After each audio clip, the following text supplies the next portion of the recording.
Teresita Blanco, the Artsy sister, and today we're reading Saturnastra, Chicot. This is chapter 14, part 2. The dragon hissed at me and stood up, like a cat fighting for his territory, his mane standing on end. He relaxed when he saw Chicot bringing in food in a porcelain bowl. Chicot was none too pleased to see when he saw me near the dragon. I, however, was relieved to see that Chicot had all of his fingers, but no cigarette ring. The finger probably belonged to some other person. Who knows? I asked Chicot, is that a real dragon? You tell me, said Chicot, yawning. He was still drenched from the rain. I think he shivered, I said. You should have gone first to change, and then bother about feeding your new pet. This guy's food could not wait, said Chicot. And indeed, the baby dragon was devouring his meal fiendishly. And when he was done with his meat, I saw his teeth snapping through the bone.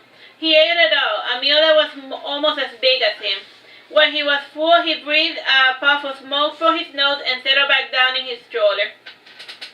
He scratched his side with his hind leg, dislodging a few scales. I picked one up, and when the dragon started snapping his teeth to keep me away. Again Chicot repeated, leave the kid alone.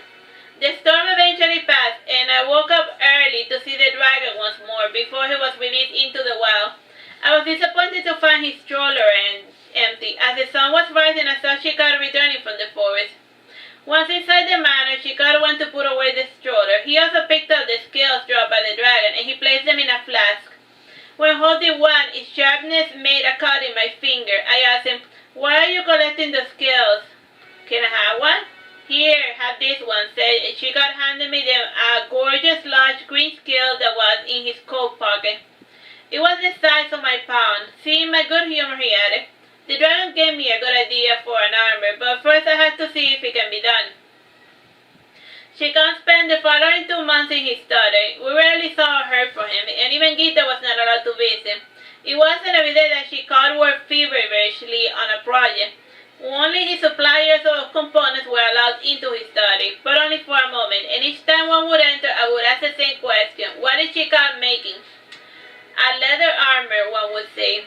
Another one said a chainmail, and another one would say a sword. One man was honored enough to say, I had no idea. Metal is not supposed to bend that way, let alone when touched by a child's hand.